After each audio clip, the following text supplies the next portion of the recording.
5 चीज जो हम लोगों ने कहा है वो प्राथमिकता के आधार पर निश्चित तौर पर हो जाएगा। उसमें पहली बात यह है कि बिहार से साल भर के अंदर पलायन रोक दिया जाएगा। मैं नौकरी की बात नहीं कर रहा हूँ।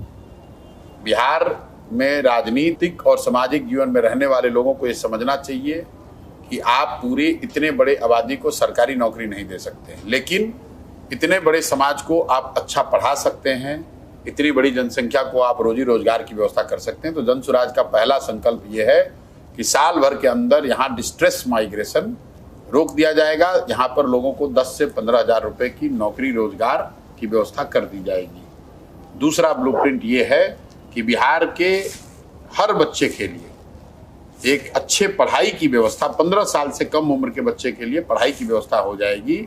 और जब तक वैसी व्यवस्था सरकारी स्कूल में न बने तब तक लोग अपने बच्चों को प्राइवेट स्कूल में भेज सकते हैं, उसका पैसा सरकार भरेगी। तीसरी व्यवस्था ये हो जाएगी कि बिहार में 60 वर्ष से ऊपर के जो महिला पुरुष रह रहे हैं और 400 रुपया आज उसको पेंशन मिल रहा है, उनको 2000 रुपया मिलने लगेगा।